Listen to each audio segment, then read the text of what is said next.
नमस्कार मित्रांनो, मी संदीप इनामके, चित्रपट कला दिग्दर्शक. आपल्या या कलाभ्रमंती कार्यक्रमात आपल्या सर्वांचं सहर्ष स्वागत करीत आहे. चित्रपट असेल, नाटक असेल, मालिका असतील किंवा त्याचबरोबर आपल्याला एक सामाजिक टच देणारा कलाकार. आज आपण एक नवीन कलाकाराची ओळख करून देतोय. आज आपण भेटणार आहोत छत्रपती सेवक सचिन दादा गवळी.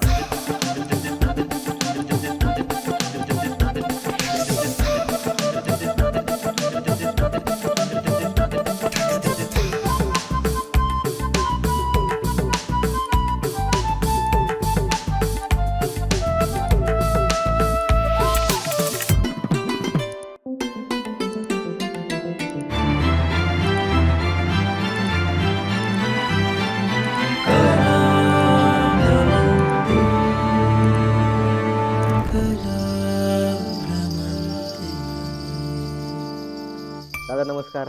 जय शिवराय. जय शिवराय. जय शिवराय. तुम्ही सिनेमातही काम केलेलं आहे, सामाजिक क्षेत्रात तुमचं काम चांगलं आहे आणि छत्रपती सेवक म्हणून तुम्ही भरपूर काम करताय. तुम्ही समाजाला एक योग्य दिशा देण्याचे काम करताय.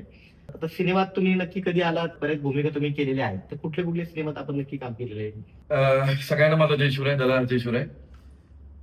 मी 2008 नंतर चित्रपटसृष्टीत आलो. तेव्हा मी मॉडेलिंग करत होतो. नंतर मी मॉडेलिंग कोरिओग्राफी करायला लागलो आणि नंतर वाटलं की थोडं अभिनयाकडे आपण वळायला पाहिजे, जे सगळे मॉडेल करतात. मग मी खूप प्रयत्न केला, पण काही यश हाताशी आलं नाही. पण मॉडेलिंग करत असताना थोडंसं फेमस झालो.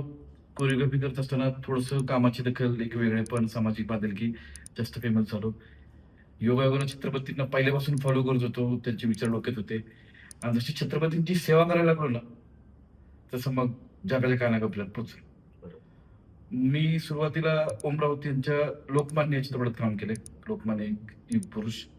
त्याच्यानंतर मी बायकर्स अड्डा, नंतर माकडाचं लगीन, नंतर लय झकास, धाप, आत्ता नुकताच येऊन गेलेला मागच्या 2 आठवड्यात फत्त शिकस्त, आता येतोय वीर मुरारबाजी, रामशेज, काकुळ, लक्ष्मी, धर्मरक्षक, छत्रपती संभाजी महाराज 2 मध्ये पण मी होतो. त्यात मी गिरजू जाधव केला होता आणि 400 पेक्षा जास्त शॉर्ट फिल्म्स केलेत आणि सगळ्या ऑलमोस्ट छत्रपती शिवाजी महाराजांच्या विचारांवरती आहे. कारण मला असं वाटतं की आजच्या पिढीनं छत्रपती शिवाजी महाराज डोक्यात घेतले पाहिजेत, जगलं पाहिजे, तर आपण ध्येय गाठू शकतो. नाहीतर अवघड आहे सगळं. स्पर्धात्मक युग आहे, त्याच्यामुळे ते पुढे जायचं असेल तर कुणाला फॉलो करतो त्याच्यावर सगळ्या गोष्टी आपलं अवलंबून असतात. तर मला वाटतं आपण योग्य माणसाला फॉलो केलं तर आपलं करिअर नक्की घडतं. आणि प्रत्येक आई वडिलाचं स्वप्न असतं की माझ्या मुलाने असं काहीतरी करावं की त्याच्यामध्ये माझी मानता आहे.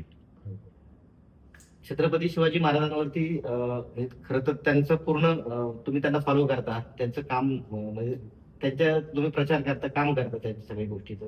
आता फेस्टिवल पण मला वाटतं मध्ये तुम्ही शॉर्ट फिल्म फेस्टिवल बनवलं होतं. नक्की तो विषय काय होता? तो कसा लोकांपर्यंत पोहोचला नक्की? बेसिकली शॉर्ट फिल्म फेस्टिवलच्या व्यतिरिक्त मी अजून एक विटा फेस्टिवल नावाचं एक माझा बंधू करतो सांगली जिल्ह्यामध्ये विट्यात, आणि तिथे अनेक प्लॅटफॉर्म असतात. तर नवीन लोकांना चान्स भेटला पाहिजे हिशोबाने तो विषय होता. आणि शॉर्ट फिल्म बनवण्याचा एकमेव हेतू आपला असा आहे की सध्याच्या कंडिशनला छत्रपती शिवाजी महाराज म्हटलं की लोकांना काय आठवतं? गडकिल्ले, लढाया, म्हणजे आग्र्यावरून सुटका केली, अफजल खानाला फाडलं, त्याच्या व्यतिरिक्त शाहिस्तेखानाची बोटं कापली.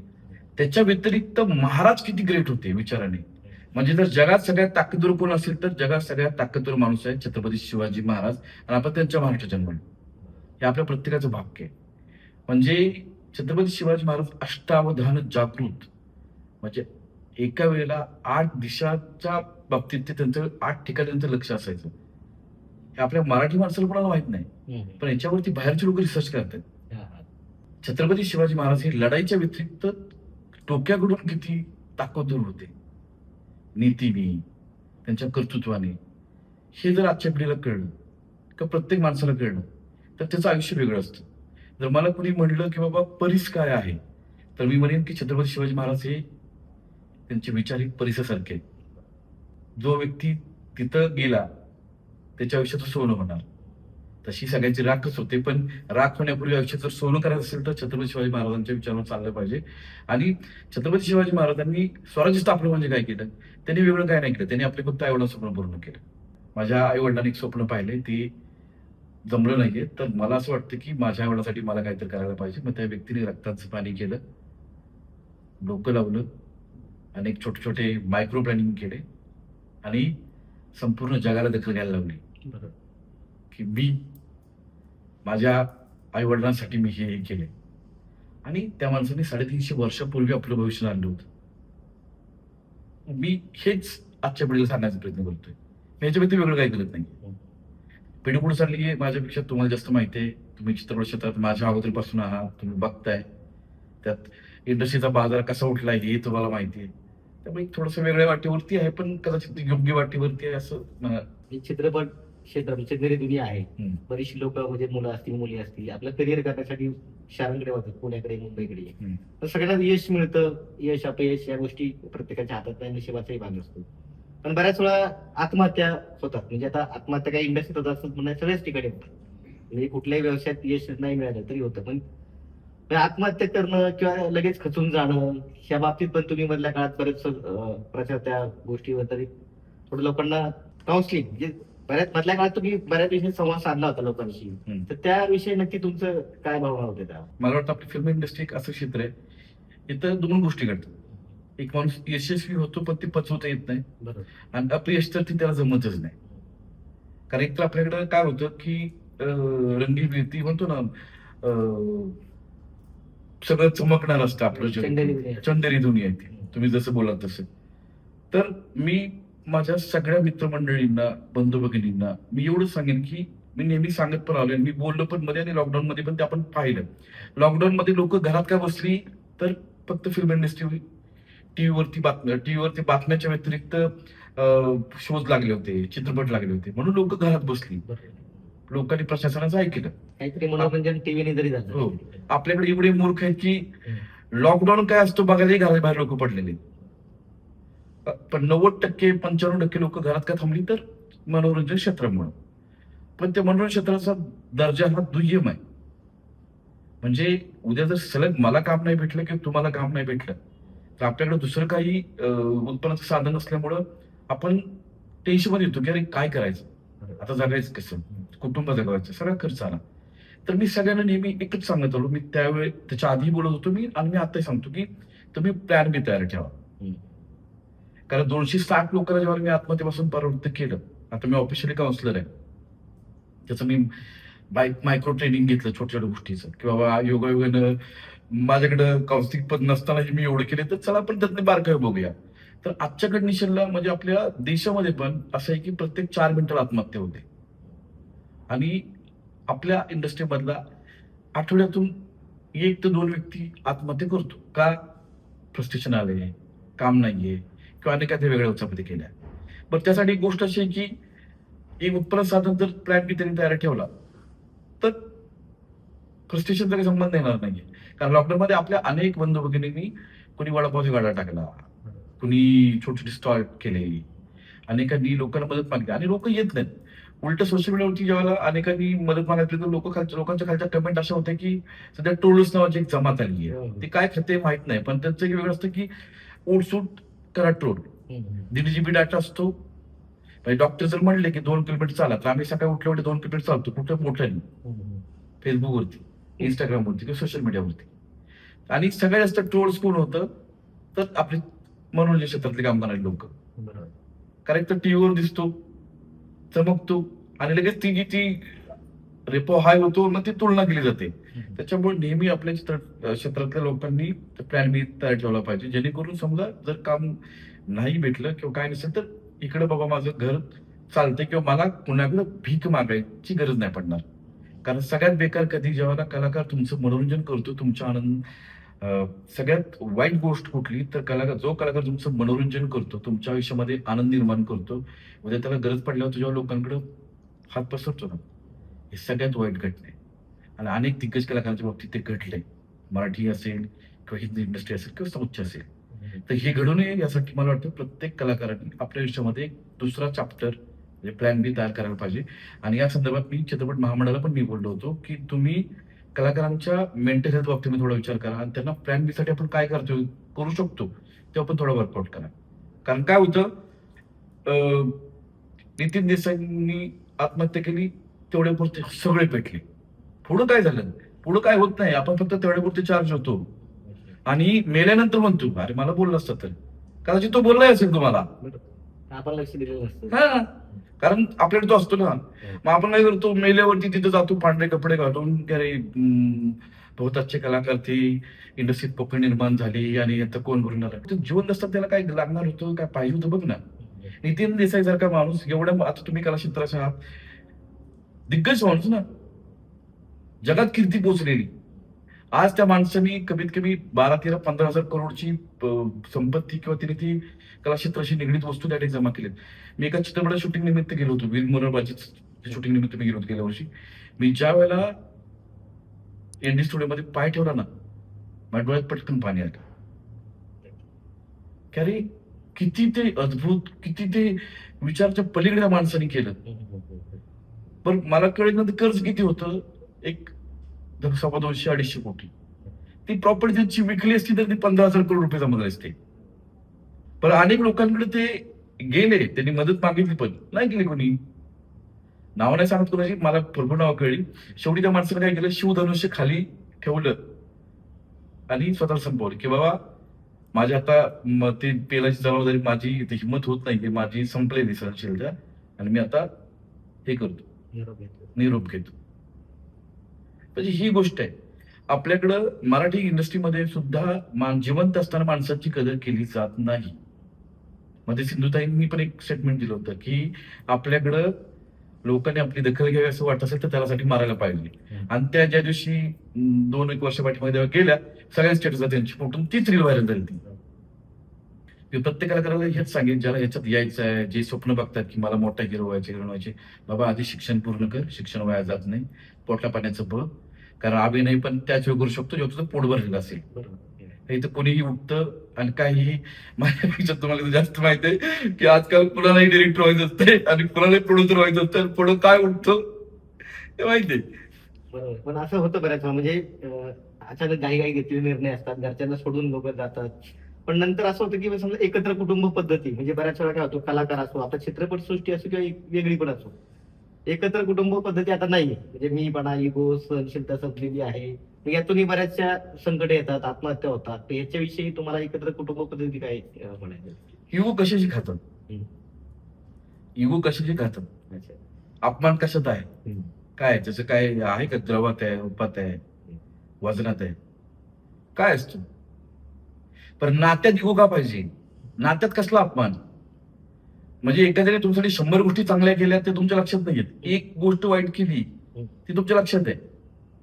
याचा अर्थ काय होतो की त्या 100 गोष्टी तुमच्या त्या महत्वाच्या नाहीयेत. हा चुकलाय कुठं आणि मला सापडलाय. आपल्याला तेच नाही, आपण आपल्या विषयात तमाशा का करून घेतोय. आजकाल एक सोशल मीडियावरती पण ते एक आलंय. मी त्या अनेक महिला मंडळ किंवा ते रिलेशन काउन्सिलर बघतो, त्यांचं काय ना काय प्रतिक्रिया असते, उठ सखी, अगं तू का करतेयस, का करतेयस, तू जागी हो. बाय, तुझा संसार गडबडलाय, तुझ्या आयुष्याची वाट लागली, तो आमच्या संसाराकडे वाट लावायला लागली. सगळ्यात जास्त कारणीभूत ते येतं. मी उद्या तर भविष्यात मला अशा ते रीलवाल्या ज्या ताई जे बाबे आहे ते भेटले तर त्यांना मी वेगळ्या प्रकारे दंडवत घालणार आहे. कारण काय झालंय बाबांनो, एक तर मध्ये मला तो असा लिस्टाचे मी रील्स पाहिल्या, काउन्सिलर होता, मॅरेज काउन्सिलर दादा, त्याला मिशी पण नाही फुटली आणि त्याच्या रील्स असतात की नवरा बायकोंचे संबंध कसे असावे. तुला किती वर्षाला अनुभव लागणार जा, तू किती वर्ष संसार केला. मी सगळ्यांना म्हणजे माझे बंधू भगिनी जे आहेत, फॅन नाही म्हणत, माझे सगळे मित्र, सगळे बंधू भगिनी एकच सांगेन, नात्यात गोडवा असू द्या, नात्यात प्रेम असू द्या, नात्यात कौतुक असू द्या, नात्यात जिव्हाळा असू द्या, नात्यात एकमेकांच्या चुका पोटात घ्यायची एक किंमत ही असू द्या. कारण मुद्दा काय आहे, माणसं लागतात, माणसं लागतात. प्रत्येकाला काय वाटतं की माझ्याकडे मोबाईल आहे, मी माझं मत, दुःख सोशल मीडियावर टाकू शकतो. लोक फक्त आभासी आहेत, तो तुम्हाला खांदा सोशल मीडियावर देतात, प्रत्यक्षात नाही. आणि महिला मंडळाच्या बाबतीमध्ये एक गोष्ट आता बघतोय मी, त्या उठसूट सगळ्या गोष्टी सोशल मीडियावर टाकतात.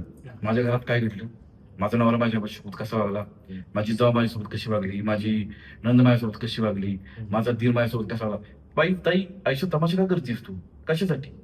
पण खाली कमेंट असतात. पण कमेंट करणार कोण? ते पुरुष मंडळी असतात जे आपल्या आयुष्यात कधी त्या बायकोला आय लव्ह यू म्हटला नसेल, तो पतीला गुड मॉर्निंग म्हटला नसेल. म्हणजे व्यक्त कुठं व्हायचं ते कळत नाहीये. मोबाईल भले लाखाचा असेल, तुमच्याकडे भले तुमचे फॉलोअर जास्त असतील, तुमचं ऐकणारे लोक असतील, पण मी म्हणेन की प्रत्यक्षात आपण ज्यांच्या सोबत राहतो त्यांच्याशी जर बोललो, समोर बसायचं, तुझं हे मला पटत नाहीये, माझं तुला काय पटत नाही, सांग, आपण त्याच्यावर काम करू. किंवा माणूस आहे असं ऍक्सेप्ट करा. जर आनंदी राहायचं असेल तर अंतिम सत्य काय? सुखी राहणं, समाधानी राहणं, आनंदी राहणं, निरोगी राहणं. पण आपण करतो काय? इनाम की चुकला. अरे कशाला? गरज नाही ना.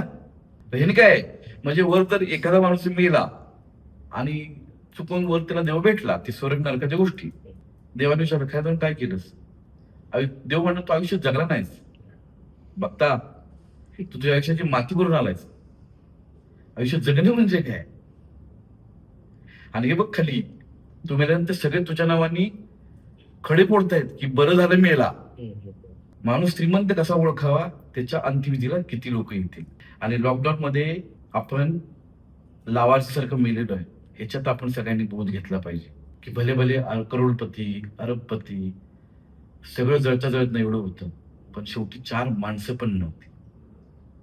त्याच्यामुळं प्रत्येकाने मला असं वाटतं की 4 माणसं कमवूया आणि आपण जिवंत असताना लोकांना आनंद होईल असं वागूया. नाहीतर मग हायच आहे अशी मातीच होणार आयुष्याची. ती फक्त जगताना नाही व्हायला पाहिजे, असं माझं वैयक्तिक मत आहे. बरंच म्हणजे नेहमी काय होतं, आपण चांगल्या गोष्टीविषयी बोलतो, पण वेगळ्या गोष्टीविषयी जसं तुम्ही परखडपणे बोलतो, तुमच्यासारखी माणसं समाजात काही इंडस्ट्री इतक्या कमी आहे, ते स्पष्ट बोलणारी आहे. बऱ्याच वेळा होतं असं की चित्रपट सृष्टी म्हणलं की ती फिल्म इंडस्ट्री म्हणजे फक्त अभिनेत असतं का? तिकडं आमोलकच असतं का? तिकडं बाबा मुली म्हणजे बऱ्याच वेळा असतं की नाही का, आपल्या मुला मुली त्यात पाठवू नका, मुली गेल्या तिथेच होईल, तेच करावं लागतं का? म्हणजे ह्याच्या बाबत बरेच भ्रम आहेत लोकांचे की बाबा मी पण काम करत होतो, माझंही लग्नाची वेळ आली की बा नक्की चला आता लग्न, मग त्यावेळेस मग इंडस्ट्रीतला मुलगा आहे तो कसा असेल, ती मुलगी आहे ती कशी असेल, अशा बऱ्याच गोष्टी म्हणजे ह्याच क्षेत्रात असतात, सगळीकडे ते असतंच. पण आपल्या इंडस्ट्री बाबतच जास्त त्याला हायलाइट केलं जातं, प्रसिद्धी केली जाते, ते सगळं जातं सारखं तुम्हाला. बेसिकली जे नवीन निर्माती येणार आहेत किंवा जे चित्रपट क्षेत्रात काम करतात किंवा ज्यांना करिअर करायचंय, त्यांना एकच गोष्ट सांगेन की film making is a serious business. जसं डॉक्टर एक क्षेत्र आहे, वकील एक क्षेत्र आहे, कुठलं औद्योगिक क्षेत्र आहे, जसं चित्रपट सृष्टी, फिल्म इंडस्ट्री हे एक क्षेत्र आहे आणि हा एक धंदा आहे, बिझनेस आहे. बिझनेस काय वेळेला लय रेपुटेड शब्द होईल, आपण थोडं खालच्या पातळीवर येऊया. एक धंदा ऍक्च्युली तो, त्यात पैसे टाकायचे, पैसे कमवायचे. त्याच्या व्यतिरिक्त जे उद्योगकार होतात ना, त्यांना काय धंदा करायचा नसतो. त्यांना असं असतं की मला कुठं मांडी वाट ठेवायला भेटेल. म्हणजे उदाहरणार्थ मी अशी उदाहरणे पण काय पाहिलेली आहेत की समजा प्रोड्युसरला कन्व्हिन्स करायला जायचं, तर एखादा डिरेक्टर बसतो, आपण 4 मुली 2-3 बोल्ड मुली घेऊन जातो. त्या निर्मात्याचं बजेट असतं 50 लाख रुपये, 60 लाख रुपये किंवा 1 कोटी रुपये. पण तो ज्यावेळेला तो डिरेक्टर स्टोरी ऐकवतो, तर ह्या तो 60 लाखाचा आहे डिरेक्टर स्टोरी ऐकूपर्यंत. पण जसे ह्या आजूबाजूच्या ज्या अप्सरा रंबा असतात, ज्या अचानक मादक होणारे असतात, त्या जेव्हा उठतात आणि चुकून त्या निर्मात्या शेजारी बसवतात किंवा बसतात तिथं, ऑटोमॅटिकली त्या निर्मात्याचं म्हणजे 2 कोटी रुपये होतं. त्याची बायको पण टेन्शन मध्ये येते की आईच्या गावात, अरे हा काल परवापर्यंत कधी नटत होता, आता चकाचक का राहायला लागलाय, एवढा नटायला लागलाय. एवढा तो पिक्चर बनतो, कसा बनतो पुढची स्टोरी अर्धी तुम्हाला माहितीये, अर्धी प्रेक्षकांनाही माहितीये. बनतो तो निर्माता 2च्या ऐवजी 3 कोटी रुपयाला होतो. ते 4-5 महिन्याची प्रोसेस जाते. 6 महिन्याने कळतं की आपल्याला भलं मोठं बागदाड पडले. तो जेव्हा चित्रपट बनलेला, तो दिग्गज जे जाणकार लोक आहेत, जे प्रस्थापित लोक आहेत, त्यांच्याकडे जाऊन तो घेऊन जातो, त्यांना दाखवतो असं केलंय. तो पुढचा व्यक्ती म्हणतो, सर याचे 20 लाख रुपये पण येणार नाही. हे सर काय केलं तुम्ही हे?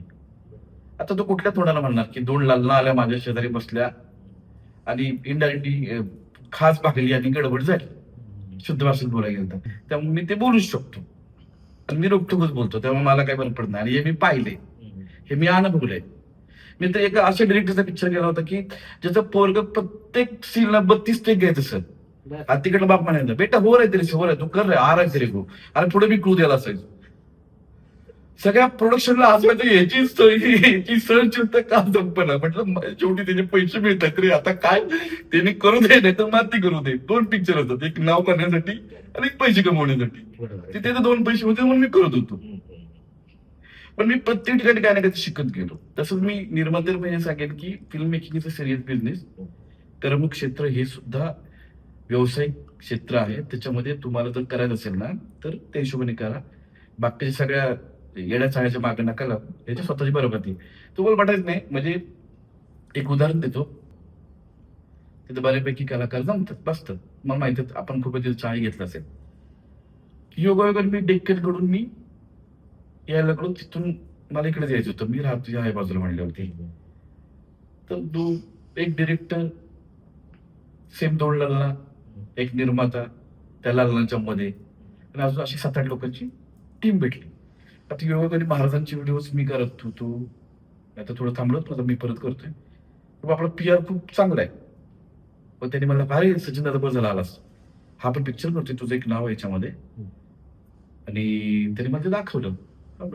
सेकंड डेटला होतं. त्यांनी मला सांगितलं पेमेंट बऱ्यापैकी. ओके, मलाही आवडलं. त्यांनी निर्मात्याची ओळख करून दिली. निर्माते पण खुश होते. त्याच्यात मी कलाकारांची पण नावं पाहिली. हा, 4 मिलियन फॉलोअर्स, 3 मिलियन फॉलोअर्स. ते पाहिल्यानंतर मी निर्मात्याला म्हटलं, तुमच्याकडे काय काय तुम्ही काय करता? त्यांनी सांगितलं, माझी मोठी शेती आहे, 100 एकर मोठं फार्म हाऊस आहे, 2 ट्रक आहेत, 4 ट्रॅक्टर आहेत, काय अजून पोकलेट आहेत. म्हटलं वा. सर म्हटलं, तुम्ही विकायला काय काढले? तिने असं ते डिरेक्टर माझ्याकडे बघितलं, त्याने माझ्याकडे बघितलं. म्हटलं का? म्हटलं सर हे बघता, म्हटले पिक्चर किती मार्केट करते. सर कसं काय बोलताय सर तुम्ही? म्हटले 2-3 मिलियन फॉलोअर्स, ह्याचे 2 मिलियन्स आहेत. असे त्यांनी मला सुरुवातीला 4 लोक नाव सांगितले, आकडा सांगितला. म्हटला 5 मिलियन फॉलोअर्स असणारे आपल्याकडे, म्हणजे काय लय मोठा आकडा होता. पण एवढे लोक म्हणा आपल्याकडे कमीत कमी 1 करोड लोक थिएटर येणार. 100 जरी काढलं, 100 करोड कुठे गेले नाहीत. मी म्हटलं सर ऐका, अमिताभचा आणि आमिर खानचा पिक्चर आला मध्ये, सुपर फ्लॉप झाला. काशीनाथ घाणेकर चालला, कंटेनर क्वालिटी आणि काशीनाथ घाणेकर तो विषय होता. म्हटलं एकंदरीत ह्यांना म्हटलं ह्यांच्याकडे कुत्री भुगतात की आपल्याकडे कोण आलं नवीन, 15 सेकंद पुढचेच करताय. आता तो विचार पडला डिरेक्टर टेन्शन मध्ये की याला उगाच थांबवला. म्हटलं नका घेऊ, मला नका पैसे देऊ, कारण मी तुमच्या तळतळानं माझ्या घरात नकोय, अन्न नकोय. मी माझ्या बायकोनं पोरगेला ते अन्न नाही खायला घालणार, उपाशी राहावा मी, पण ते नकोय.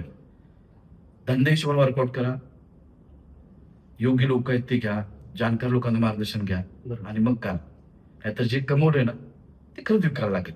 बऱ्याच वेळा असं होतं ना, म्हणजे चुकीच्या लोकांमुळे इंडस्ट्रीचं नाव खराब होतं. तेच झाले. 10 लाखात पिक्चर, 15 लाखात पिक्चर, 20 लाखात पिक्चर, आपण बघणार कोण?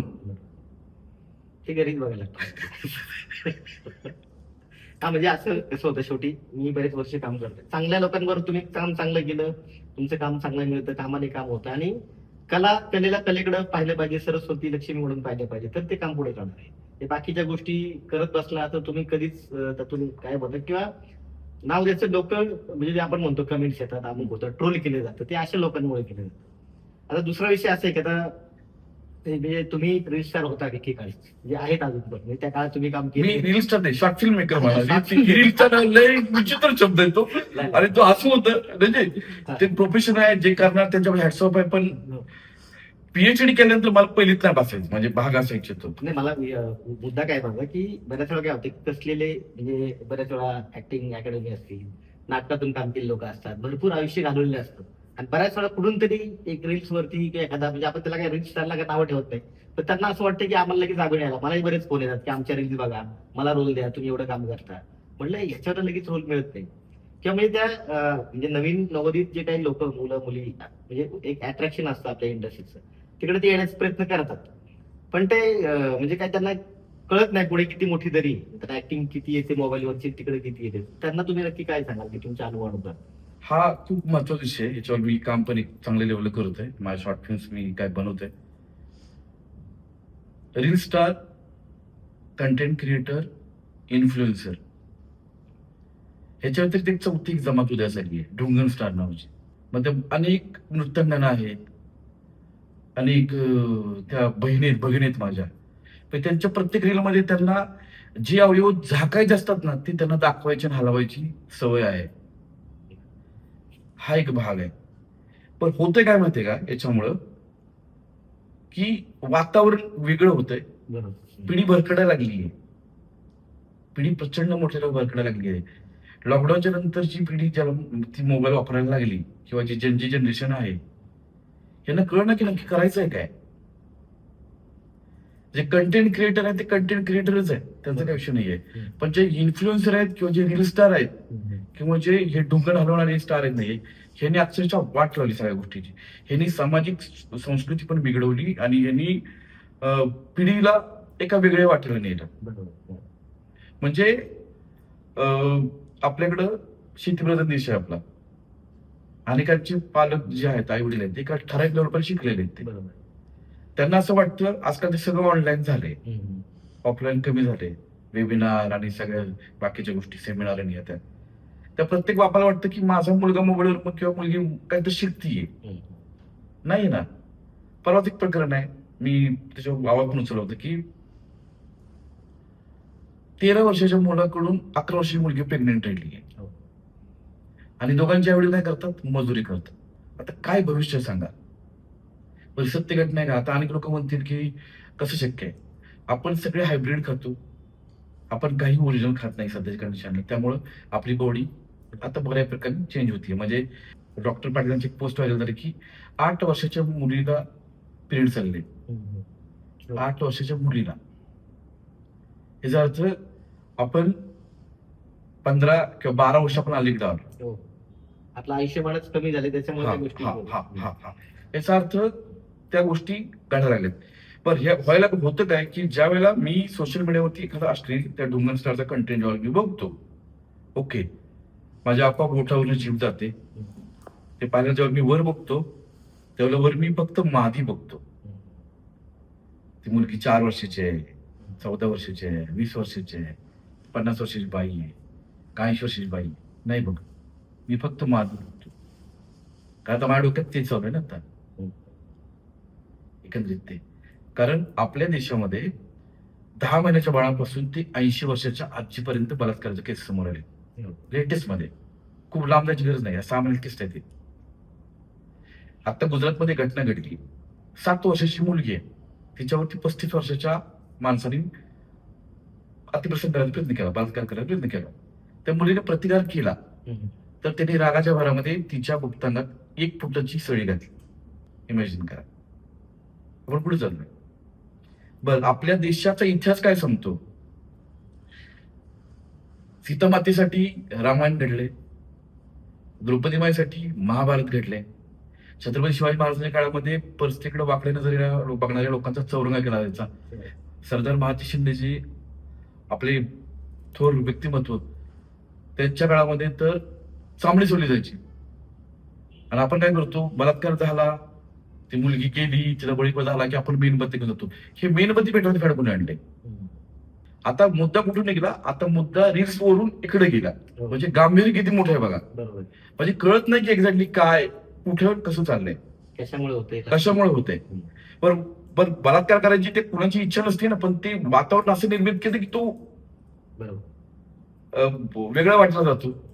बर, जे करतात, जी मुलं ज्यांनी वेगळी वाट निवडली किंवा ज्यांनी त्यांच्या हातातून असे प्रकारचे गुन्हे घडले, पण ते घडतात ते पण ते रोज रोज तेच बघून ते चेंज होतं. आई वडिलांना वाटतं की मुलगा अभ्यास करतोय काय. अशा सध्या दुःखी आई वडिलांची संख्या खूप जास्त आहे. म्हणून मागाशी सुरुवातीला बोललो की मी छत्रपतींच्या विचारांवरती मी व्हिडिओ यासाठी मी बनवतो की पिढी सुधारली पाहिजे आणि आपला मुलगा, आपली मुलगी योग्य वाटेला आहे याचा अभिमान आपल्या प्रत्येक आई वडिलांना वाटला पाहिजे. आता आपण फिरून पण पहिल्या प्रश्नावर जातो. बऱ्याच वेळा काय होते की आता मध्ये काय, आता तुम्ही जो विषय घेतला की आता बलात्कार होतो की अतिप्रसंग होता, वय बघितलं जात नाही, रील्समुळे, रील्स किंवा ह्या अट्रॅक्शनमुळे होतं. गोष्टी खोट्याच असतात पण त्या अट्रॅक्ट करायला बाधक तयार केले जातात. मग ह्याच्यावरती मग काय होतं, काय ते म्हणजे जसं म्हणतो आपण तेवढ्या पुरतं वातावरण असतं, 2-3 दिवस निषेध नोंदवला जातो, नंतर जामीन मिळतो, सोडत जातं, तेवढंही आपलं काही व्यवस्था, न्याय व्यवस्था तेवढी कडक नाही.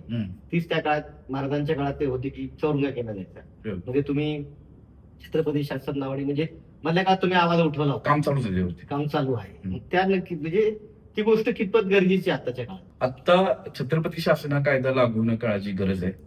कारण छत्रपतीचा जो कायदा होता, परिस्थितीकडे वाकड्या नजरेने पाहिल्यावरती महाराज चौरंगा करायचे. आता त्याच्या पुढे जाणं गरजेचं आहे. फक्त चौरंगा करून उपयोग नाहीये, त्या माणसाचं लिंग पण छाटलं पाहिजे आणि त्याला भर चौकात पेटवलं पण पाहिजे. कारण आता कायद्याच धाक बसणं काळाची गरज आहे. सध्या अशी कंडिशन आहे की आपल्या देशामध्ये प्रत्येक 5 मिनिटाला एक मुलीची छेड काढली जाते, प्रत्येक 9 मिनिटाला एक लैंगिक शोषण घडतं आणि प्रत्येक 13 मिनिटाला एक बलात्कार घडतो. म्हणजे आपण जर आता पॉडकास्ट समजा आपला जर तासभर चालणार असेल किंवा 2 तासा पॉडकास्ट चालला आपला, आता त्याच्यात आपण 1 तासभर आपण एडिट करू काय असेल ते, तेवढ्यामध्ये कमीत कमी 9 ते 10 बलात्कार 100 होतील. ही रिअलिटी आहे. पण पुढे येत नाही. बरं, फेक बलात्काराचे प्रकरण पण घडतात, हा वेगळा भाग होतो. पण आत्ताची कंडिशन अशी आहे की त्याचा सगळ्याचा त्रास होतो ना, तो लहान मुलांना होतो. ते व्यक्त करू शकत नाही. म्हणजे आता परवाची घटना आहे की 50 वर्षाच्या माणसांनी 8 वर्षाच्या मुलीवरती बलात्कार केला, वर्षभर करत होता. शेवटी तिला तो त्रास खूप दुखायला लागलं आणि आईला पण जाणवलं की हिला काहीतरी त्रास होतोय. मग आईने विचारलं काय झालं बाळा, मग तिने ते सांगितलं की गेल्या 9-10 महिन्यापासून चालू आहे. मग आई म्हणजे तू बोलली का नाहीस? तर म्हटली की मला तो तुम्हाला जीव मारायची धमकी देत होता म्हणून मी बोलली नाही.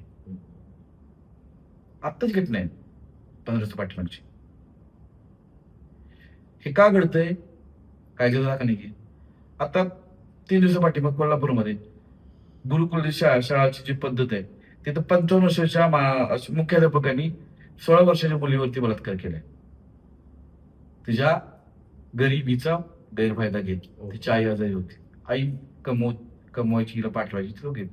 आणि छत्रपती संभाजी महाराजनगरमध्ये सेम किस्सा झालाय की 40 वर्षाच्या शिक्षकांनी 12 ते 13 वयोगटातल्या 10 ते 12 मुलींसोबत वेगवेगळे स्पर्श वेगळ्या पद्धतीने केलाय, अनेक कारणं देत. आणि वरून तो हे पण म्हटलंय की मी तुमच्या वडिलांसारखा, तुम्ही मला मुलीसारख्या. अक्षरशः अशा बातम्या पाहिल्या की एका लेखीचा बाप म्हणून प्रचंड त्रास होतो आणि खूप वाईट वाटतं. म्हणून मी गव्हर्नमेंटला पण म्हटलं की तुम्ही छत्रपती शासन कायदा जर तुमच्याकडून होत नसेल तर मला एक फोन करायची परमिशन द्या, मी त्याच्यावरती काय करायचं माझ्या विषयावर मी बघतो. पण एवढी गॅरंटी देतो की तो ज्या प्रकारे केला जाईल तिथून पुढे कुठल्या बायकाला ती बलात्कार करायची आणि लैंगिक शोषण करायची इच्छा नाही मला. कारण काय, आता मला मुलगी आहे 4 वर्षाची आणि या बाबत पाहिल्यावरती मला प्रचंड त्रास होतो, मला प्रचंड चिड येते. त्यामुळे मला माझ्या छत्रपतींच्या महाराष्ट्रामध्ये असे काहीतरी घडतंय आणि मी गप बसतोय हे मला स्वतःलाच पटत नाहीये. आणि राहिला विषय आपलं प्रशासन शंड आहे का, तर शंड आहे आपलं प्रशासन. एवढ्या घटना घडल्यानंतर प्रशासन काय करतंय? काय करते सांगा? काहीच करत नाहीये. बरं, तुम्ही त्यांच्या नावाने मत पण मागता ना, आम्ही छत्रपतींचे मावळे आहोत, आम्ही छत्रपतींचे भक्त आहोत, सेवक. अरे तुम्ही असं म्हटल्यावर त्या महाराजांना वाटत असेल की अरे तुमची जीभ का झटत नाही बोलताना. आता अशी कंडिशन आहे की जर 10 महिने बाळा बलात्कार माझ्या महाराष्ट्रामध्ये होतो, 80 वर्ष आजी होती माझ्या महाराष्ट्रामध्ये बलात्कार होतो, पण महाराष्ट्र कोण 350 वर्षापूर्वी छत्रपती शिवाजी महाराजांनी या महाराष्ट्राची पायाभरणी केली आहे. त्यांना काय वाटत असेल की माझ्या घडवलेल्या महाराष्ट्रामध्ये काय चाललंय आता आणि का पुढं होत नाहीये?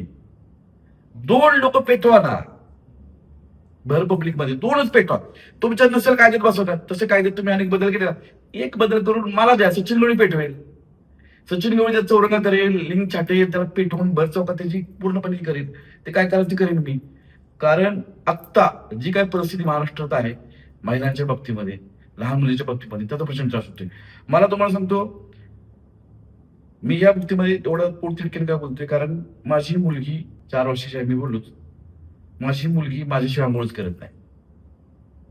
आई म्हणते बाळा शिवाचा मुलगा नाही बाबा घाले. तिने शी केली की तिचा ढुंगण मी बाबाच धुई, भले घरात 100 माणसं होते, नाही ते बाबा. ती एवढी सिक्युअर फील करते माझ्यासोबत. तिला रात्री माझ्यासोबतच झोपायचं असतं मिठी मारून मला.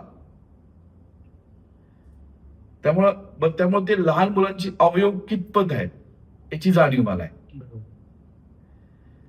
तिची छाती केवढी आहे, दोंदळ्याचा जो सगळ्यात शेवटचा धाग असतो ना त्याचा अर्धा, ही तिची छाती.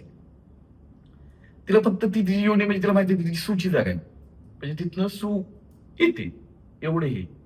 आज जेव्हा यज्ञासारखं प्रकरण घडतं, 3.5 वर्षाच्या त्या यज्ञावरती एक व्यक्ती जबरी संभव करतो, तिला त्याकडे ठेचून मारतो. काय घडतं पुढं? सगळे पेटले, सगळ्या रीलवाल्यांनी रील बनवल्या, सगळ्या भल्या एवढ्या एवढ्या इथभर पोचलेल्या. शेवटी उपोषणाला फक्त 4 लोक होती, तिचा बाप आणि तिची आत्ती नावचे 2 लोक. काय घडलं पुढं? सासपडीमध्ये घडलं, त्या 12-13 वर्षाच्या आर्या चव्हाण बाबतीमध्ये. पुढं काय झालं? आपली माणसं जे आहेत ना ते गजनीसारखे आहेत. हे राजकीय लोकांना पण माहिती आहे. शॉर्ट टर्म मेमरी, तेवढ्यापुरते आपण पेटतो, नंतर लगेच विसतो. त्याच्यामुळे आता छत्रपती शास्त्री कायदा लागू होणे काळाची गरज आहे. त्याशिवाय कायदा धाक बसणार नाही. कारण काही जरी झालं ना तर लहान मुलांच्या बाबतीमध्ये प्रचंड विकृती घडतीये. याला कारणीभूत आहे सोशल मीडिया. सोशल मीडियावरती कंटेंट करणारे ते डोंगण स्टार इन्फ्लुएन्सर जे काय आहेत ते, ज्यांना फेमस होऊन हे करायचंय. सगळ्या सुपारी बी त्यांना दिल्या जातात. तुम्ही एखादा उद्योग करताय, ते उद्योगाची सुरुवात करताय, बोलवतो कोणाला? इन्फ्लुएन्सरला. तुमच्या धंद्यात पुढसीट होईल म्हणून. म्हणजे तुम्ही जेन्युअनली इमानदारी जो धंदा करणार त्याची पुढसीट करायला कोणाला बोलतो तुम्ही?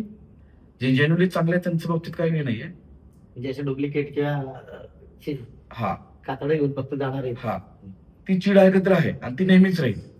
मध्ये एका नृत्यांगणाचं मी एक स्पीच ऐकलं मी तिथे कुठलं पॉडकास्ट, की माझी आई माझ्याशिवाय राहू शकत नाही म्हणून मी रियालिटी शो मध्ये जाणार नाहीये. पण अगं ताई, जसं तू तुझ्या आईशिवाय राहू शकत नाहीस ना, तसं तुझ्या विचित्र नाचण्यामुळे ना पिढी भरकटली आहे. आणि त्या भरकटलेल्या पिढीने अनेक लहान मुलांची लैंगिक शोषण केलेली आहेत. आणि कवळ्या ज्या कळ्यात ना त्या खुडलेल्या आहेत. ह्याचं गांभीर्य तुला नाही. नाव का घेत नाही का? तिचं तो प्रोफेशन वेगळा आहे, माझा वेगळा आहे, आणि तिच्या नावाने मला फेमस काही खास नाही. दिस रिअल फॅक्ट. हा भाग आहे. परिस्थितीची एवढी आपण हापापलोय का? कशासाठी?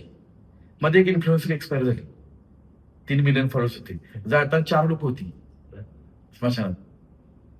ही आपली लायकी. म्हणजे लॉकडाऊन नंतर काय झालं की म्हणजे लॉकडाऊनच्या काळामध्ये सिनेमा म्हणजे लॉकडाऊन असेल किंवा ह्याच्यामुळे चित्रपट सृष्टी तर बंद झाली, म्हणजे बऱ्यापैकी थिएटर बंद झाले, लोक हे झाले. नंतर मग ओटीटीकडे लोक आली, मोबाईलकडे वळाले, आपोआपच मग ओटीटी सेक्शन आला. पण ओटीटीवर झालं काय की चांगले कंटेंट आले काही ठराविक, पण काही लोकांनी काय केलं, गैरफायदा घ्यायला सुरुवात केली. म्हणजे असले सिनेमे, बोल्ड सीन, त्याला म्हणजे काही सेन्सॉरच नाही कुठल्याला. तुम्हाला माहिती म्हणजे की चित्रपटाला तरी आपला सेन्सॉर असतो, सेन्सॉर बोर्ड असतो, वयाचं बंधन असतं तिकडे. पण मोबाईल हातात आला त्याला काही वय नाही, जे पाहिजे ते पाहायला मिळतं. एक लक्षात केला परिणाम होतोय. आपल्याकडं पूर्वी 256 लोकांना आपण ऍट अ टाइम एक मेसेज फॉरवर्ड करू शकत होतो. नंतर ती कॅपॅसिटी आली आपली 5 वरती. बरोबर आहे. म्हणजे कुठेतरी प्रशासनाच्या या गोष्टीवरती कंट्रोल आहे. बरोबर आहे. तर प्रशासनाने या गोष्टीवर कंट्रोल ठेवायलाच पाहिजे ना. मला एक कळत नाही की एक्झॅक्टली की जे काही करणार एक वेगळी इंडस्ट्री आहे, porn industry, semi porn industry, त्या बाबतीत काही न बोललेलं बरं. पण आजकाल प्रत्येक छोट्या चित्रपटामध्ये असेल किंवा वेब सिरीज असेल, अश्लीलपणा प्रचंड वाढलाय, शिवाय प्रचंड वाढली. जिथे गरज आहे तिथे ठीक आहे, राग व्यक्त करताना की हे मूर्खा आपण म्हटलं की चुत्या म्हटलं की त्याचा इम्पॅक्ट पडतो, ही भाग आहे. ओके. पण जिथं खरंच गरज नाही तिथं ते अश्लीलतेचा कळस का? आणि ते किळसवाना पण वाटतं. पण भाग असे की मी मध्ये महामंडळाच्या अध्यक्षांना पण याच्यावरती मी बोललो होतो की सर याच्यावर काहीतरी करायला लागेल. कारण याच्यामुळं सामाजिक जे वातावरण आहे ना ते बिघडायला लागले. लहान मुलीचं लैंगिक व्हायला लागले, मुलींच्यावरती बलात्कार व्हायला लागले, पिढीला कळेना. आता परवाची एक घटना आहे सांगलीतली, इस्लामपूरचं ईश्वरपूर झाले. त्याच सांगलीमध्ये 12 वर्षाच्या मुलीला तिचा मित्र फोन करतो, ती त्याला भेटायला जाते, इंस्टाग्रामवर त्यांची ओळख असते. तिथे गेल्यावरती त्या मुलीसोबत तिचा प्रियकर, 12 वर्षीय मुलीचा प्रियकर आणि त्याचा मित्र बलात्कार करतात आणि तिचे कपडे घेऊन जातात. आणि ती मुलगी 1 किलोमीटर उघडी नागडी त्या रस्त्याने जाते, आजूबाजूची गाव लोक बघतात आणि त्या मुलीला कपडे देतात आणि तिच्या घरी तिला पोच करतात आणि मग पोलीस केस होते. तर त्या मुलीची आई मोलमजुरी करते, त्या मुलीला वडील नाही आहेत. आता दोष कोणाचा? तिच्या आईचा, त्या मुलीचा, का सोशल मीडियाचा, का त्यात क्रिएट झालेल्या वातावरणाचा? असे अनेक प्रश्न आहेत. बरं, सगळ्यात जास्त ह्याच्या बाबतीमध्ये अनेक लोक म्हणले की तमाशाने समाज बिघडत नाही आणि कीर्तन सुधारत नाही. नाही, तमाशाने समाज बिघडतो पण आणि कीर्तनानं सुधारतो पण. कीर्तनाने जर सुधारत नसता, प्रवचन सुधारत नसता, तर आपले जे थोर संत आहेत ते घडले नसते आणि त्यांची दखल दुनियेने घेतली नसती. आणि तमाशाने काय होतं, गावाकडे लोक सांगतात बाईच्या नादात ह्याचं असं झालं तसं झालं होतं. फक्त ते घेणाऱ्याच्या डोक्यावरती, त्या मेंदवावरती अवलंबून असतं की कोण कशा प्रकारे काय घेते. दिस इज रिअल फॅक्ट. त्याच्यामुळं आता प्रशासनाने, आपल्या चित्रपट क्षेत्रातील मान्यवर लोकांनी ह्याच्यावरती काहीतरी पुढाकार घेऊन काहीतरी करायला पाहिजे. कारण अश्लीलतेचा आता बाजार उठलाय का तर बाजार उठलाय, आंबट शोकरांचा बाजार उठलाय का तर बाजार उठलाय आणि पिढी भरकटली का तर भरकटली आहे. त्यांना कळत नाही की करायचं काय आहे, बघायचं काय आहे. म्हणजे आजकाल प्रत्येक जण उठल्यावरती पहिला काय करतो, मोबाईल घेतो. पण मोबाईलवर काय बघत असतो, तर रील्स, कुठल्या सगळ्या प्रकारचे. पण रील्स मध्ये घेण्यासारखं असतं का, ठराविक ठिकाणी. जे सोशल मीडियावरती मोटिवेशन हेपलवतात म्हणायला लागले आता, देवांच्या नावाने, धर्माच्या नावाने किंवा अनेक महापुरुषांच्या नावाने, त्यांच्या आयुष्यामध्ये मोटिवेशनचा 36 चाकडा आहे बरं का. असे लई लोक मला भेटलेत, फक्त नावं सांगत नाही. दिस इज रिअल फॅक्ट. म्हणजे जे मोटिवेशन सांगतात ना, त्यांना स्वतःच मोटिवेशनची लई गरज आहे. मी म्हणतो अरे भावा, हे जे तू दुनियेला सांगते स्वतः जर बघ नाही काय ती. म्हणजे देवाखाली अंधार म्हणतो ना, तर ह्यांच्या देवाखाली अंधार नाही, ह्यांच्या देवाखाली भागदाड पडलंय मोठं, जिथं त्या देवाच्या प्रकाशात आले स्कोप नाहीये. हे रिअल फॅक्ट आहे. आणि या सगळ्याला कारणीभूत सोशल मीडिया आणि OTT आहे का तर आहे. कारण आता इमॅजिन करा ना, आपली जी बॉडी आहे, माझं काउन्सिलिंगचं ट्रेनिंग झालंय, त्याच्यात मी ऑफिशियली काउन्सिलर आहे. आता ऑफिशियली फक्त अनाऊन्स केलेलं नाही एवढंच विषय, आता तुमच्या याच्यावर अनाऊन्स करतो. तर आपली जी बॉडी आहे, 15 सेकंदामध्ये काय घ्यायचंय बॉडीने, ते मेंदूला कळे ना. मालकाने आता 15 सेकंदची स्माइलची रील, हसायची रील पाहिली, ती बॉडी तसं करायला लागलं. 15 सेकंद लगेच मालकाने काहीतरी सेक्सी कंटेंट बघतात मालक, ते झालं लगेच मालकाचं शरीर बघतात. त्या शरीराला पण कळे ना की अरे नक्की मी काय करायचंय, मी रिॲक्ट काय व्हायचंय. आपण एवढं कन्फ्युजन येतात. तर ते सारखे मोबाईलवरच बसले असेल. हा, कोण कोणाशी बोलत नाही, फक्त बरं तो एखादा कंटेंट दिसला, म्हणजे एकदा कुठली पाटलीन बाई नाचताना दिसली की ती ढुंग नाचताना बाई, ते परत तेच चालू होतं. बरं, ते हा बी प्रकार आहे की ते कंबरचे शब्द असतो त्याच्यात ते ढुंगानं हलवतात, हा बी प्रकार आहे. पण खालनं कळते, म्हणजे प्रत्येक आई बापाला आपलं पोरग तरुण झालंय हे ह्यांच्यामुळे कळलं असेल. कारण पोराच्या टाळ्या शिट्ट्यावर विषय बोलवतो ना, तिथं झाला. बरं, पुढे म्हणजे कलेला विरोध नाही, पण कलेच्या नावाखाली जे काही येडे चाळ चाललेत किंवा जो अश्लीलतेचा कहर चालू आहे, त्याच्यामुळे वाईट पाठ वाटतं, त्रास पण होतो. आणि ज्या देवाधर्माच्या नावाखाली करतात असं वाटतं की अरे काय, कुठे, कशासाठी. याला एक सोशल मीडियाला कुठेतरी कंट्रोलिंग पाहिजेच करतं, म्हणजे पाहिजे, रील्सला पाहिजे किंवा त्यांच्या OTT प्लॅटफॉर्मला पण पाहिजे सगळ्या. हो. आणि इतर म्हणजे शो इव्हेंट होतात किंवा काय होतात, बऱ्याच गोष्टीला पण नसतं. म्हणजे शेवटी प्रमोशन दुसऱ्याचं चालू असतं, इकडे काय वेगळं चालू असतं, डोकी वेगळ्याची भडकली जातात. म्हणजे काय चाललंय ते कळतच नाही सध्याच्या काळात. आता जी आपली सगळ्यांची जी लाईफ आहे ना, ती रिअल पेक्षा रिअल मध्ये जास्त आहे. म्हणजे कला दिग्दर्शक संदीप इनामके यांना मी काय काम करतोय दाखवायचंय, ही रिअलिटी आहे. पण त्यांचं काम इतकं चांगलं आहे की ती लोक ती दखल घेत आहेत. असायला असं पाहिजे, पण तसं नाही. आता प्रत्येकाला दाखवायचं, बघा मी काय घातले, बघा मी कुठे गेलो होतो, बघा मी काय करतोय भविष्यामध्ये, बघा मी कुठल्या मुतारीत मुतायला गेलोय, बघा मी ते मुताना राईट मी पकडले, लेफ्ट पकडले, हे होऊ शकतं. आपण तेवढ्या जवळपास पोहोचलेलो आहे आपण. कारण मी अनेक ते व्लॉगर बघितले मी, तसं असतं. देखो मैं आज खेत जा रही हूँ, तो मैं गई, मैं वहां पे गई, मैं बांध पे बैठी थी, मैं फिर 4 लोग आए, फिर हमने खाना बनाया, देखो अभी चूल्हे में. अरे बस त्याला बी मिलियन फॉलोअर्स. म्हणजे आपल्याकडे एवढी बोकळाची लोक आहेत एकंदरीत ते. बरोबर आहे का? चांगल्या कार्यक्रमाला जाणार नाही, हा चांगल्या अजिबात सिनेमाला नाही. जाणार म्हणजे उदाहरणार्थ जर सांगायला गेलं की हा. गावामध्ये समजा गावाची यात्रा आहे आणि 2 कार्यक्रम आहेत, तर संदीप इनामके त्या पारायण जाणार नाहीत, पण संदीप इनामके बाईचा डान्स बघायला नक्की जातील. बरोबर आहे. कारण पारायण गेल्यावरती काय होईल, मन शुद्ध होईल, हम्म. डोकं थाऱ्या होईल, ते त्याला घेऊन द्यायचे नाही. बरोबर. तो काय जाईल, भाई नाचलं पाहिजे, आतून बुडबुडे फुटले पाहिजेत, सगळं हल्लं पाहिजे, धुंदीत राहिलं ते पाहिजे. धुंदीत राहिलं पाहिजे. ते कधी होऊ शकतं, कलेला विरोध नाही, पण सध्या ते कलेच्या नावाखाली चाललंय, त्या बाई येणार, त्या मग भाईचे बुबळो बाहेर येतील. दिस इज द रिअल फॅक्ट. बरोबर. मी आता सांगतो कलेला विरोध नाही, पण कलेच्या नावाखाली जो काही नंगाना चालू त्याला माझा विरोध काली होता, आजही आहे, उद्या राहील. आणि त्यांचे तर मी कपडे फाडणार आहेत, त्यात काय वादच नाही. ते भविष्यात कळेलच तुम्हाला काय विषय आहे. बरं आता हे जीवनचक्र म्हणजे काय होतंय, जीवनचक्र माणसाचं तर हे डिस्टर्ब झालेलंच आहे, त्यांनी स्वतःच करून घेतलेलं आहे. त्याच्याबद्दल निसर्ग चक्र याकडे हे झाले, डिस्टर्ब झाले. आपणच म्हणजे म्हणतो बिबट्या आला, बिबट्याने अमुक केलं, हे प्राणी आले, त्याच्या होणारच सगळ्या गोष्टी. 2 महिन्यामध्ये बिबटे न्यूज पाहिले का तुम्ही? नाही पाहिलं, आता इलेक्शन चालू होते ना. म्हणजे बिबट्या टेन्शन मध्ये आहे.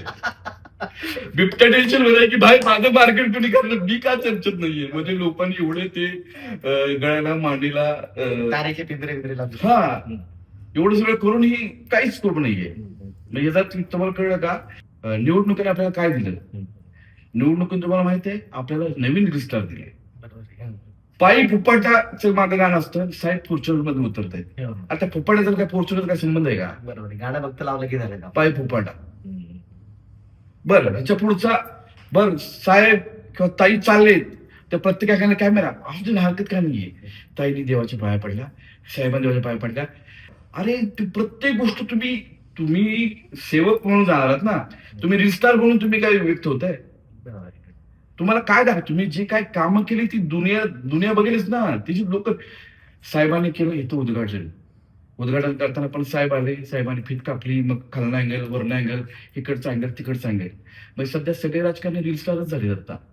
आणि त्यांना बघा मी काय केलंय, म्हणजे ते होतं ना जागा बघा मला बघा, तसा बघा झाला तो. म्हणजे काम कमी, सह्या जास्त, दाखवलं जास्त. हा. त्यामुळे निवडणुकीने आपल्याला काय दिलं, निवडणुकीने आपल्याला लाखो नवीन रिस्टार उदयास आणले, एक नवीन करिअर झालं. आणि त्याच्यातून त्यांना कळलं की बाबा मी पुढे काहीतरी चांगलं करू शकतो, असं त्यांना स्वतःला एक भास झाला वाटलं. हा. नुकत्याच निवडणुका झाल्या, रील्सटार म्हणजे बरेच, म्हणजे काय होतं, म्हणजे तुम्हालाही माहिती आहे बरेच पक्ष आहेत आपल्याकडे, रस्सी खेच, एकमेकाला डायलॉग बाजी, म्हणजे पिक्चर मध्ये बी एवढे डायलॉग असतील, एकमेकांना डायलॉग करतात किंवा एकदम हिरो सारखे रील्स असतात. रील्स झाल्यानंतर तेवढं काम होतं का नक्की, म्हणजे नक्की निवडून आल्यानंतर पुढे काय वाट चालते, की तुम्हाला काय वाटते त्याविषयी?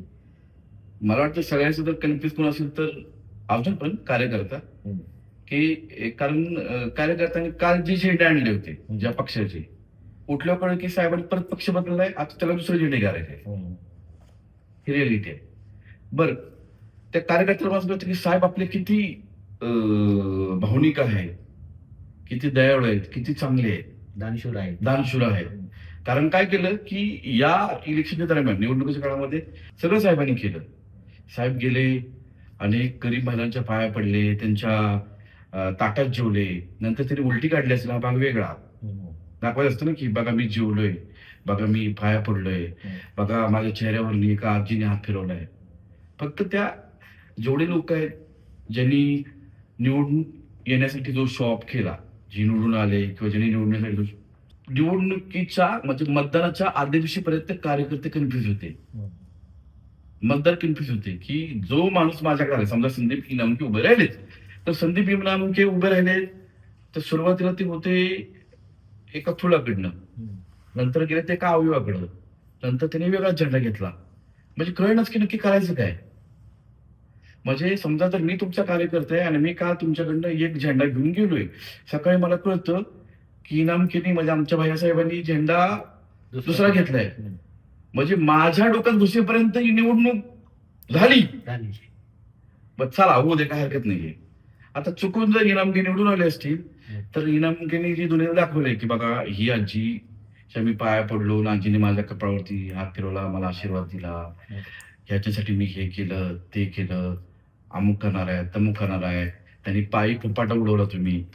तर मी एवढं सांगेन की ज्यांनी निवडून येण्यासाठी जे काय हा सगळा जो शो बाजी केला ना, त्यांनी खरंच जनतेचं काम करावं. बरोबर. जेवढे निवडून आले त्यांनी पण, आणि ज्यांनी दाखवून दिलं की आम्हाला समाजाची सेवा करायची आहे. का तुम्ही बघा तिकीट नाही मिळाल्यावरती किती आरडाओरडा सोशल भांडणं मीडियावर. केस म्हणजे असं झालं होतं की अरे समाजाच्या लोकांना, किती लोकांना सेवा करायची आहे, किती लोकांना जनतेचा विकास करायचा आहे, आणि विकासाच्या पासून लोक एवढी वंचित का होत आहेत. बरोबर आहे. विकास होत नाही हा भाग वेगळा, हा भाग वेगळा एकंदरीत. तर मला असं वाटतं की त्या सगळ्यांनी जो काय सोशल मीडियावरती मी लय चांगला आहे आणि तुम्ही माझी दखल घ्यायला पाहिजे आणि मला निवडून दिलं पाहिजे ते दाखवायचा प्रयत्न केला, तिने आता खरंच काम करावं. लोक दखल घेतील आणि लोक चांगल्या माणसाचं नेहमीच कौतुक करतात. आणि तसंही विकास काम करायला तुमच्याकडे कुठला पक्ष पाहिजे, पद पाहिजे असेल काय नाही. हे रिअलिटी आहे नाही. नाहीतर मग लोकांना फित आली, लोकांनी ओरडून घेतलं, बॉम्ब मारल्या, की आता असं वाटायला की अरे सेवा करण्यापासून एवढा चांगला माणूस वंचित राहिला. ही रिअलिटी बरोबर आहे. की बाबा माझं काम झालंय, आता 5 वर्ष तो दिल्या घरी सुखी राहा, मी आता माझं मी काय करायचं बघतो. म्हणजे जे निवडून आले ते पुढं नवीन त्यांची फॉर्च्युनर तयार आहे असं म्हणायला काही हरकत नाही. आता एकंदरीत ते कार्यकर्ते तिला एकत्र येऊन तू 20 टाक, तू 30 टाक, माझ्याकडे 50 आहेत, चल. कार्यकर्त्यांना आता आपला विकास बघावा, आपल्याही आईबापांचे ठिगळे जरा त्याची जाण ठेवावी. कारण ऑलमोस्ट 70% कार्यकर्त्यांचे जे आई वडील आहेत ते आपल्या पोराच्या भविष्यामुळे खंगलेले आहेत. त्यांना वाटतं पोरगा काहीतरी करेल, आपली म्हातारपणाची काठी होईल, आणि पोराला टेन्शन काय, साहेब निवडून येतील का.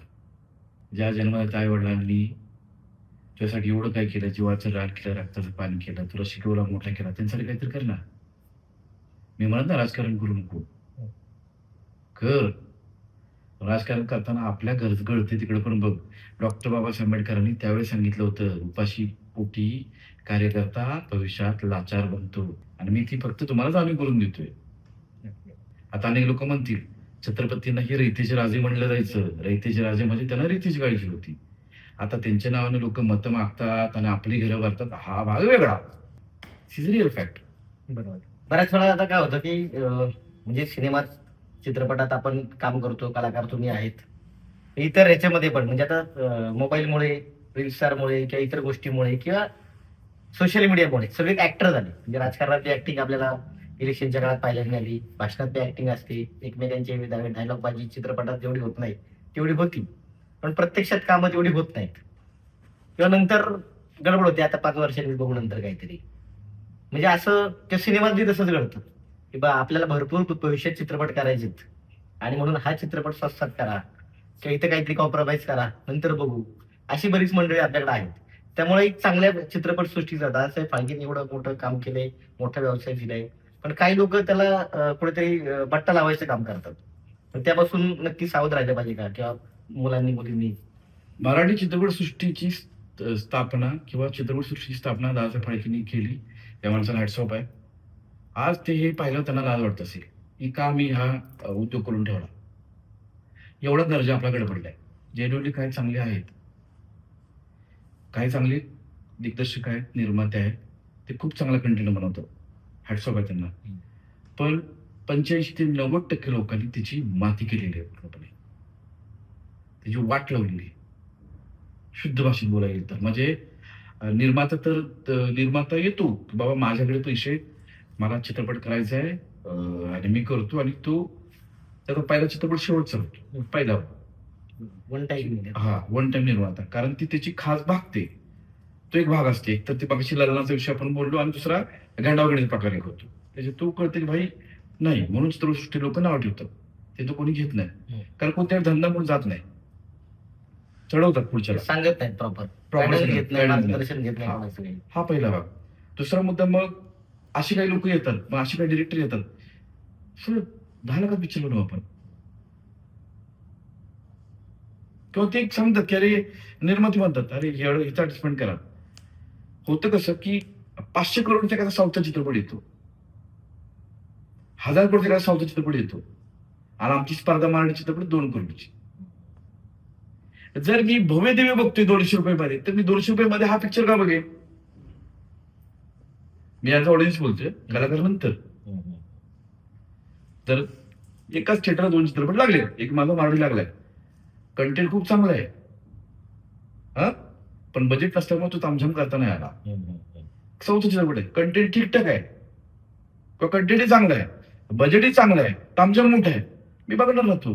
कारण मला चित्रपट बघायचा आहे. तिथं असं नाही लिहिणार ना, या चित्रपटाच्या निर्मात्याचं बजेट नव्हतं किंवा इतर सगळ्यांनी निर्मात्याला फसवलं आणि त्याला लुटला म्हणून एवढं चांगलं काय घडू शकलं नाही, असं तिथे बघणार आहे का? लोकांना भावनिक करणार का तुम्ही?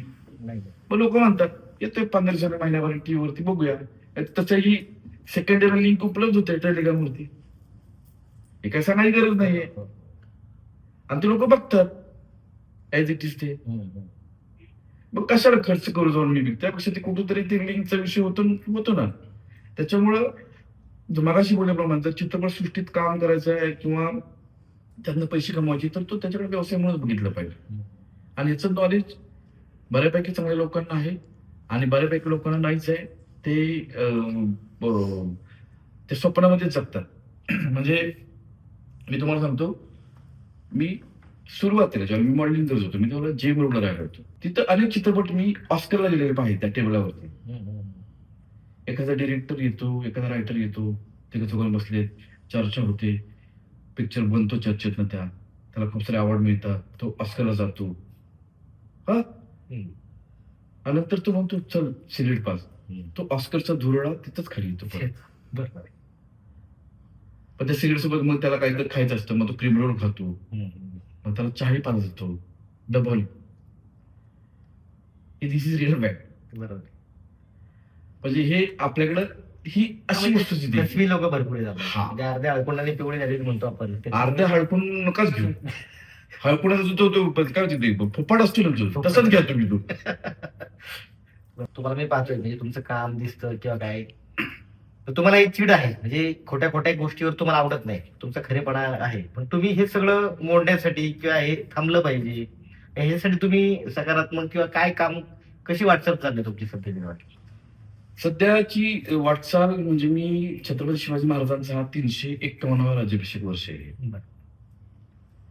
आणि मी त्यांना 101 शॉर्ट फिल्मची मानधन घेतोय. मी त्यांचे विचार मला तरी त्याच्यात मी लहान मुलांचा लैंगिक शिक्षणाचा विषय घेतोय, त्याच्यात मी प्रत्येक मुले स्वतः संरक्षण करता हवं तो विषय घेतोय, मुलांनी मेंटली स्ट्रॉंग असलं पाहिजे तो विषय मी घेतोय, निसर्ग वाचवला पाहिजे तो विषय घेतोय, आणि नाती किती जपली पाहिजे तो विषय घेतोय.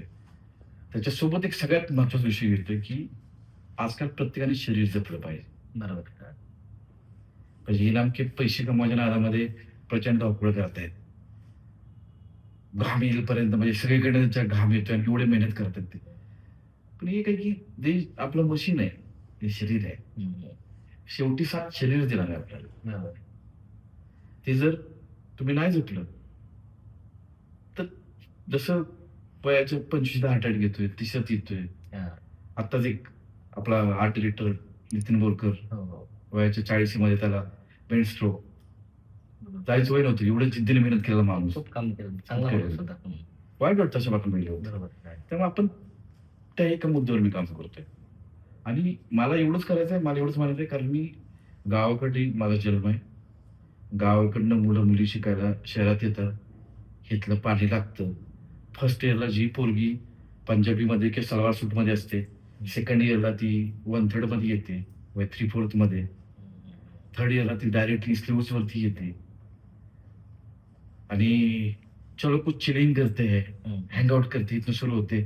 तिकडं आई बापाला वाटतं माझी पिंकी शिकतीये, माझा भांड्या ह्याचं शिकतोय, भांड्याला रोज रात्री सुट्ट्याशिवाय काही घेतल्याशिवाय जमत नाही.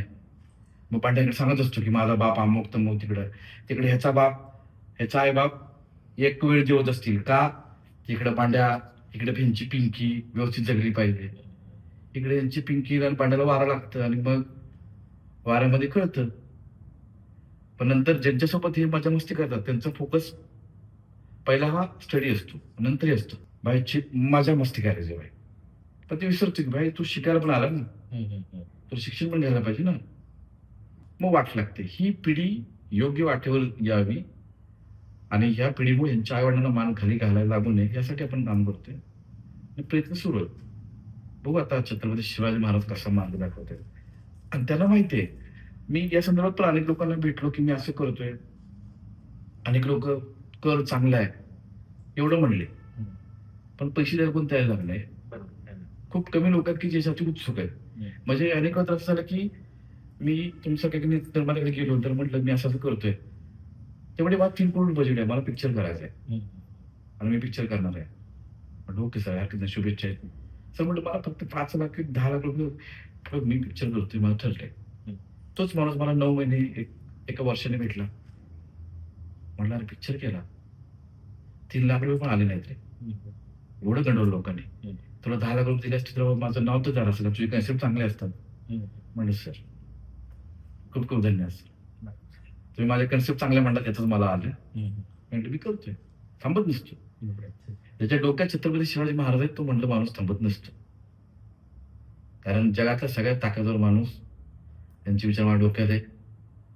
ती मला योग्य वेळ मार्ग दाखवतात. त्यांना माहिती आहे काय करायचं काय करून घ्यायचं नाही आणि ते घेतात. मी माध्यम आहे, मी फक्त ते सांगतात, मी पुढे करतो. As simple is that.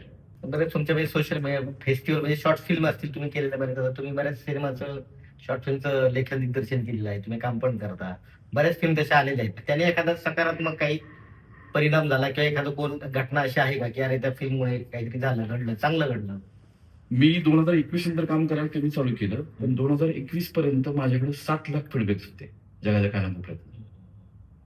अनेक मुलींनी स्वतः संरक्षणासाठीचं ट्रेनिंग घेतलं, अनेकांनी आत्महत्येपासून परावृत्त झाले, अनेकांनी धंदोद्योग टाकले, अनेक जण आपल्या आईवडिलांची इज्जत करायला लागले. इकडे येण्यापूर्वीच मला एक विदर्भ साईडचा एक मुलगा भेटला. तो म्हटला मी 6-7 वर्षापाठीमागं तुमचे व्हिडिओ बघत होतो, आज मी इथं उद्योजक आहे. छोटासा फळाचं त्यांनी स्टॉल टाकला होता आणि मला म्हटलं दादा व्हिडिओ तुम्ही करत नाही. म्हटलं करेन मी, चालू आहे काम. आज म्हटलं इथं मी तुमच्यामुळेच आहे. आजचं उदाहरण देतो, बाकीचं खूप आहे आणि माझ्या सगळे लिखी आवडली. म्हणजे मी काय ते स्क्रीनशॉट काही गोष्टी दाखवून ठेवलेत किंवा आमच्यात कसा बदल घडला काय आहे ते. अनेक लोक आत्महत्येपासून परावृत्त झाले कारण मी धीर सोडायचं नाही नावाची कन्सेप्ट करतोय मी. कारण आजकाल काय झालंय, लॉकडाऊनच्या नंतर तुमच्या माहितीसाठी सांगतो, लॉकडाऊनच्या नंतर 100 मधले 25 लोक ही मेंटली डिस्टर्ब आहेत. 100 मधले 25 लोक. त्याचा परिणाम काय होतो, चिडचिड, निगेटिव्ह थिंकिंग, आत्महत्या आणि बाकी सगळ्या गोष्टी. आता या लोकांना काउन्सिलिंगची गरज आहे, या लोकांना योग्य वाटेवर येण्याची गरज आहे. आपल्याकडे Maharashtra mental health department already आहे, पण ते सध्या खुर्ची बसून आहे कारण वरती तेवढे ऍक्टिव्ह लोक नाही आहेत. त्यामुळे त्यांना काय करायचं नाही. त्याचा मला पुरस्कार पण आहे, त्यामुळे म्हणून मी त्यामध्ये ठाम बोलू शकतो. आणि प्रत्येक 5.5 मिनिटाला एक आत्महत्या घडते देशात. हा माझा हाताचाच आकडा आहे. बरोबर. त्याच्यामुळे आजच्या कंडिशनला पिढी पण प्रचंड भरकडली आणि युवा पिढीचं आत्महत्येचं प्रमाण पण प्रचंड वाढले. 12 वर्षाचा पोरग मोबाईल मिळाल्यावर आत्महत्या करतो, 13 वर्षाची पोरगी आई रागवून आत्महत्या करते. ही घडते. तर हे नाही व्हायला पाहिजे. कारण जेव्हा एक बाळ जन्माला येतं तर आईला किती त्रास होतो. आई सगळ्यात जास्त त्रास कुठला, तर मुलाला जन्म देईल. बाळंत, बाळ किंवा अंत, बाळंत जेव्हा दोन्हीचा संगम होतो त्यावेळी ती बाई आई म्हणून जन्माला येते आणि मुलाला जीवन मिळतं. ते गांभीर्य प्रत्येक मुलानं मुलीने घेतलं पाहिजे. ह्याची जाणीव करूचा आपण प्रयत्न करू. बघत कसं काय. चांगली गोष्ट आहे. दादा तुम्ही आज इकडे आलात आणि बरेच म्हणजे चित्रपट सृष्टीच नाही इतर पण बऱ्याच गोष्टीला तुम्ही टच केलं की चांगल्या वाईट घटना काय असतात, सोशल मीडिया काय आहे, तो कशा पद्धतीने हँडल केला पाहिजे, कशा पद्धतीने आपण त्या सामोरं गेलं पाहिजे, त्याचा एक तुम्हाला एक आरसा तुम्ही खरं तर आम्हाला दाखवलेला आहे. आणि तुमच्या सगळ्या कार्यासाठी शुभेच्छा आहेत तुम्हाला. आणि आमच्या कलाभ्रमंती कार्यक्रमात तुम्ही आल्याबद्दल तुमचे मनापासून आभार. खूप खूप धन्यवाद. चांगलं काम करताय, करत राहा. आणि सगळ्यांनी एवढंच सांगेन की निरोगी राहा, आनंदी राहा, समाधानी राहा, नाती जपा, स्वतःचं शरीर जपा आणि निसर्ग जपा. धन्यवाद. जय हिंद, जय महाराष्ट्र, जय शिवराज, जय शिवराज. हर हर महादेव.